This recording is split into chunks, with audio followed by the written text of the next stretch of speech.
भेंडीची भाजी आपण बऱ्याच वेळेस बनवतो, पण आज थोडीशी वेगळ्या पद्धतीने करणार आहोत. त्यामुळेच ही खायला खूप टेस्टी, चटपटीत लागते. तर लगेच आता रेसिपीला सुरुवात करूया. भेंडीची भाजी करण्यासाठी इथे मी 1/2 किलो भेंडी घेतली आहे. तर या भेंडीला मी आधी धुवून घेतलं आणि नंतर कपड्याने पुसून घेतलं. तर भेंडीची भाजी करताना नेहमी भाजी चांगली पुसून घ्यायची, म्हणजे ती चिकट होत नाही.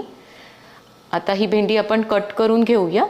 तर हा समोरचा भाग आधी सुरीने कट करून घ्यायचा आणि नंतर अशा पद्धतीने याला कट करायचं आहे. तर फार पातळ याचे काप करायचे नाहीत आणि तुम्ही एक एक भेंडी न करता 2-3 भेंड्या एका वेळेस घेऊन सुद्धा कट करू शकता, म्हणजे अगदी पटकन भाजी चिरल्या जाते. तर आता इथे मी सगळी भेंडी अशा पद्धतीने चिरून घेतली आहे. एवढा याचा साईज ठेवला आहे. भाजी करण्यासाठी कढईमध्ये आधी तेल घालायचं. तेल छान गरम झालं की अर्धा चमचा मोहरी घालूया. मोहरी पण आता छान तडतडायला सुरुवात झाली आहे. तर लगेच अर्धा चमचा जिरे घालायचेत. 2 मध्यम आकाराचे कांदे मी चिरून घेतले होते ते घालूया आणि याला आता छान परतून घ्यायचं आहे. फार तांबूस करायचं नाही. तर साधारण आता 2 ते 3 मिनिट मी हा कांदा परतून घेतला आहे. 1 चमचा लसणाची पेस्ट घालूया. तर 7 ते 8 लसणाच्या पाकळ्या घेऊन खलबत्त्यात त्या मी कुटून घेतल्या होत्या. लसूण पण थोडासा परतून झाला की 2 हिरव्या मिरच्या घालायच्या आहेत. सगळं मिक्स करून घेऊया. 2 चिमूट मी हिंग घातलाय आणि आता 1 मोठ्या आकाराचा टोमॅटो मी चिरून घेतला होता तो घालूया. मीडियम फ्लेमवर मी कांदा, टोमॅटो, लसूण, मिरची सगळं आता परतून घेतलं आहे. टोमॅटो पण अर्धवट शिजलेले आहेत. तर यामध्ये सुके मसाले घालायचेत. 1/2 चमचा हळद, 1 मोठा चमचा लाल तिखट, 1 चमचा धणे-जिरे पूड, अर्धा चमचा मी इथे गरम मसाला घेतला आहे किंवा तुम्ही कांदा लसूण मसालासुद्धा घालू शकता. चवीनुसार मीठ घालायचं आहे आणि हे सगळं छान एकत्र करून घेऊया. आणि लगेच आता ही चिरून घेतलेली भेंडी घालायची आहे. ही भेंडी आता या मसाल्यासोबत चांगली परतून घ्यायची आहे. भेंडीची भाजी आपण वेगवेगळ्या प्रकारे बनवतो. याआधी मी सुद्धा भेंडीच्या बऱ्याच रेसिपी शेअर केलेल्या आहे. तर त्याची लिंक खाली डिस्क्रिप्शन बॉक्समध्ये देते. तर अशी भेंडीची भाजीसुद्धा एकदा अवश्य करून पहा. साधारण 3 ते 4 मिनिट मी भेंडीला मीडियम फ्लेमवर परतून घेतले. आता यामध्ये 2 चमचे शेंगदाण्याचा कूट घालूया आणि परत सगळं मिक्स करायचं आहे.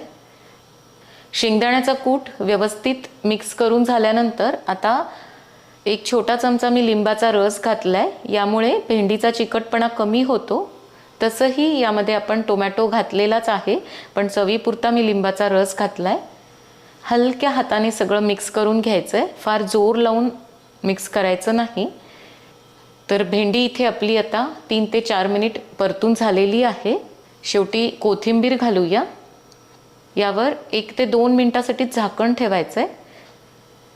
जास्त वेळ जर आपण झाकण ठेवलं तर भेंडी फार नरम होते. तर मध्ये एकदा मी झाकण काढून ही भेंडी हलक्या हाताने हलवून घेतली होती. तर आता भेंडीची भाजी आपली तयार आहे. तर अशी चटपटीत भेंडीची भाजी एकदा अवश्य करून पहा. डब्यात देण्यासाठी पण एकदम मस्त आहे.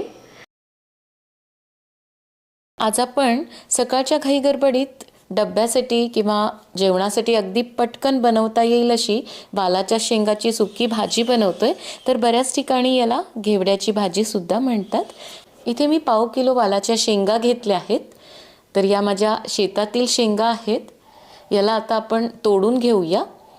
तर ही शेंग तोडताना शेवटचे जे 2 टोकं असतात ते तोडून घ्यायचे, म्हणजे याला जे कडेने धागे असतात ते निघून येतात. तर असं तोडायचं आणि अख्खाच्या अख्खा हा धागा किंवा शिरा या निघून येतात. तर हे व्यवस्थित काढून घेतलं म्हणजे मग भाजी खाताना कचकच लागत नाही. तर अशा पद्धतीने याला तोडून घ्यायचं आहे. शक्यतो चिरून घेऊ नका. अशी तोडून घेतली म्हणजे ही भाजी खायला छान लागते आणि अगदी पटापट तोडल्या जाते. आणि याच्या आतमध्ये जे दाणे दिसत आहेत म्हणजे बिया आहेत त्या पण आपल्याला घ्यायच्या आहेत. आता इथे मी सगळ्या शेंगा सोलून घेतल्या आहेत म्हणजेच तोडून घेतल्या आहेत. यामध्ये आता पाणी घालूया आणि एका पाण्याने याला धुवून घ्यायचं आहे. धुवून घेतल्यानंतर या शेंगा मी एका कढईत घालून घेतल्या आणि आता यामध्ये पाणी घालूया आणि थोडंसं मीठ पण घालायचं आहे. चमच्याने या शेंगा अशा मिक्स करून घ्यायच्या आणि आता 2 ते 3 मिनिटच आपण उकळून घेऊया. अशा थोड्याशा या शेंगा पाण्यात शिजून घेतल्या म्हणजे नंतर भाजी पटकन तयार होते आणि हे जे आतलं बी आहे, दाणे आहेत ते पण थोडेसे नरम होतात. तर आता इथे तुम्ही पाहू शकता पाण्याला उकळी आलेली आहे. तर एवढंच आपल्याला हे उकडून घ्यायचं आहे. गॅस लगेच बंद करायचा आहे. भाजी करण्यासाठी कढईमध्ये मी आता तेल घातलं आहे. तर तेल तुम्ही तुमच्या गरजेनुसार घालू शकता. तेल छान गरम झालं की लगेच मोहरी घालूया आणि मोहरी छान तडतडली की मग जिरे घालायचेत. जिरे पण आता चांगले फुलले आहेत. तर इथे मी एक कांदा घेऊन तो अगदी बारीक चिरून घेतला होता तो घालायचा आहे आणि तांबूस रंगावर हा परतून घेऊया. हलकासा कांदा गुलाबीसर झाला की यामध्ये आपण ही लसणाची पेस्ट घालूया. तर 8 ते 10 लसणाच्या पाकळ्या घेऊन मी त्या खलबत्त्यात कुटून घेतल्या होत्या. सगळं आता एकत्रित आपल्याला परतून घ्यायचं आहे. कांद्याला चांगलं तांबूस रंगावर परतायचं आहे. कांदा इथे आता व्यवस्थित परतून झालेला आहे. तर सुके मसाले घालूया. अर्धा चमचा हळद, 1 मोठा चमचा लाल तिखट, 1.5 चमचा धणे जिरे पूड आणि 1 चमचा मी कांदा लसूण मसाला घातला आहे. चवीनुसार मीठ, थोडीशी कोथिंबीर पण फोडणीमध्येच घालायची. आता हे सगळं परतून घेऊया. स्टीलची कढई असल्यामुळे परतताना थोडीशी काळजी घ्यायची आहे. गॅसची फ्लेम अगदी कमी ठेवायची. आता यामध्ये थोडंसं पाणी घालूया म्हणजे हे मसाले जळत नाहीत आणि छान फुलून येतात. कडेने असं छान तेल सुटायला लागलं की मग आपण उकडून घेतलेली भाजी घालायची आहे. शेंगदाण्याचा कूट घालूया. तर साधारण 3 ते 4 मोठे चमचे मी शेंगदाण्याचा कूट घातलाय. सगळं मिक्स करून घ्यायचं आहे. पुढापासून व्यवस्थित हलवून घ्यायचं आहे आणि 2 ते 3 मिनिट परतून घेऊया. थोड्या वेळ परतून घेतल्यानंतर आता यावर मी एक प्लेट ठेवली आहे आणि त्यामध्ये पाणी घालायचं आहे. प्लेटमध्ये असं पाणी घालून ठेवलं म्हणजे वाफेमुळे खालची भाजी बुडायला लागत नाही आणि पाणी पण गरम होतं. आता हेच पाणी आपण या भाजीमध्ये घालूया आणि ही भाजी छान शिजून घ्यायची. तर आपण आधी उकडून घेतल्यामुळे ही भाजी अगदी पटकन शिजते.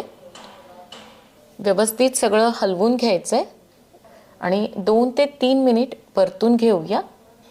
तर आपली भाजी इथे आता तयार आहे. शेवटी कोथिंबीर घालूया. अशी गरमागरम भाजी पोळीसोबत खायला एकदम भारी लागते किंवा तुम्ही वरण भातासोबत तोंडी लावण्यासाठी सुद्धा बनवू शकता.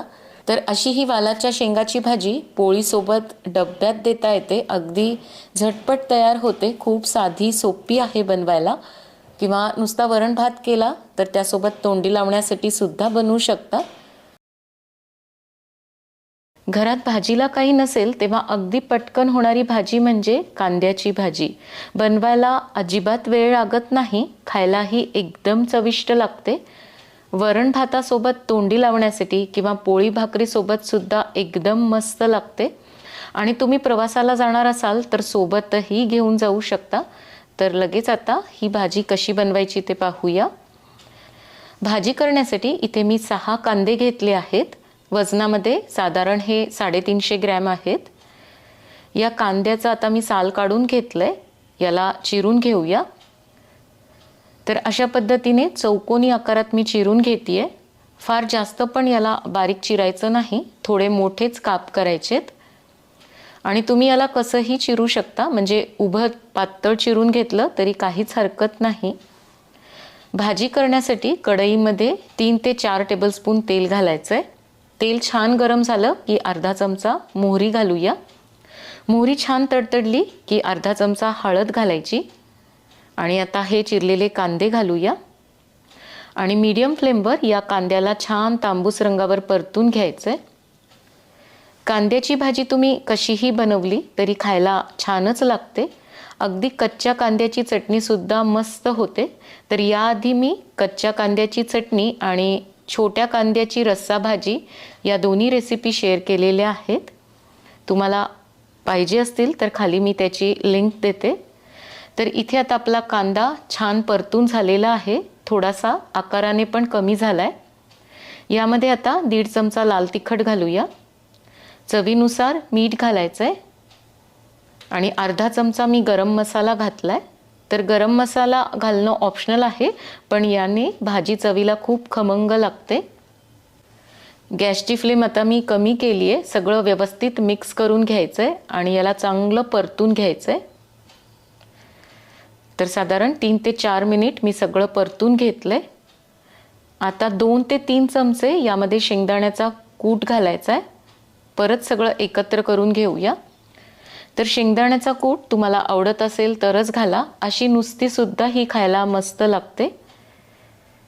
तर सुरेख असा याला रंग आला आहे, व्यवस्थित परतून झालेली आहे. शेवटी कोथिंबीर घालायची आहे. तर मस्त अशी टेस्टी कांद्याची भाजी तयार आहे. पोळी भाकरीसोबत खा किंवा वरण भातासोबत तोंडी लावा, खायला खूप भारी लागते. प्रवासात घेऊन जाणार असाल तर थोडीशी थंड करून घ्यायची आणि मग डब्यात भरायची. सोबत दशमी किंवा असे पराठे असतील तर खूप भारी लागते. आम्ही प्रवासाला जाताना सोबत हमखास अशी कांद्याची भाजी बनवून घेतो. मसूर डाळीची एक मस्त अशी चमचमीत रेसिपी बनवतोय, ज्याला तुम्ही डाळ कांदा किंवा मसूर डाळीची भाजी सुद्धा म्हणू शकता. तर लगेच रेसिपीला सुरुवात करूया. इथे मी आता 1 वाटी मसुराची डाळ घेतली आहे. ती 2 वेळेस पाण्याने धुवून घ्यायची आहे. तर मसूर डाळीचा वापर आपण एरवी इतका जास्त करत नाही, पण कधीतरी अशी भाजी करून खायला काहीच हरकत नाही. खूप अप्रतिम अशी लागते खायला. आता एक झटपट वाटण बनवून घेऊया. तर त्यासाठी मी मिक्सरच्या भांड्यात 3 ते 4 हिरव्या मिरच्या घातल्या आहेत. 2 चमचे शेंगदाणे घालायचेत आणि लसणाच्या पाकळ्या घालूया. याला मिक्सरमधून थोडंसं जाडसरच वाटून घ्यायचं आहे. तर मी अशा पद्धतीने हे मिक्सरमधून थोडंसं जाडसर असं फिरून घेतलं आहे. तर शेंगदाणे घालणं ऑप्शनल आहे, पण शेंगदाणे घातले की खायला ही भाजी मस्त अशी खमंग लागते. कढईमध्ये मी आधीच तेल घातलेलं होतं, कारण स्टीलच्या कढईमध्ये नेहमी तेल आधी घालायचं आणि मग गॅस सुरू करायचा. तर आता तेल छान गरम झालेलं आहे. यामध्ये मोहरी घालायची आहे आणि मोहरी छान तडतडली की लगेच अर्धा चमचा जिरे घालूया. 7 ते 8 कढीपत्त्याची पानं, 2 चिमूट हिंग आणि लगेच आता कांदा घालायचा आहे. तर एक मोठा कांदा घेऊन तो मी बारीक चिरून घेतला होता. कांद्याला चांगलं तांबूस रंगावर परतून घ्यायचं आहे.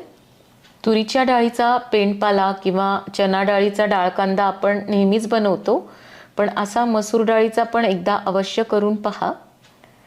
तर आता कांदा इथे परतून झालेला आहे. यामध्ये आपण जे वाटण तयार करून घेतलं होतं ते घालायचं आहे. एखादा मिनिट आता हे वाटण परतून घेऊया आणि नंतर लगेच टोमॅटो घालायचा आहे. तर एक छोटा टोमॅटो घेऊन मी चिरून घेतला होता. पाव चमचा हळद घालूया. 1 टेबलस्पून कांदा लसूण मसाला.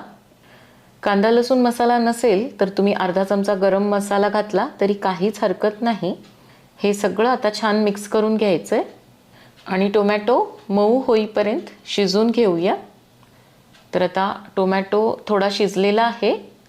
चवीप्रमाणे मीठ घालायचं आहे आणि ही जी डाळ आपण धुवून ठेवली होती ती घालायची आहे.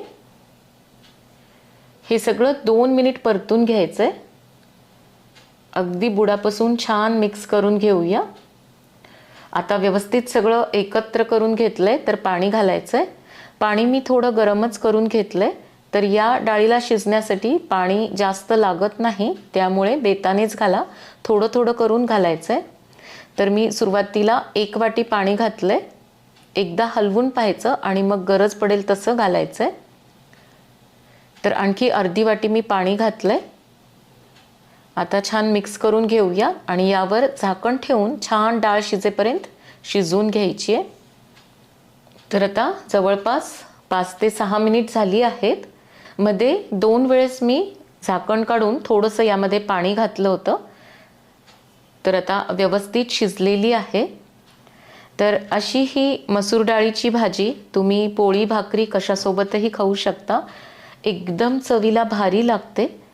आणि रेसिपी आवडली तर लाईक शेअर कमेंट करायला अजिबात विसरू नका. पुन्हा भेटणार आहोत एका नवीन रेसिपीसोबत पुढच्या व्हिडिओमध्ये. तोपर्यंत मस्त खा आणि मस्त रहा.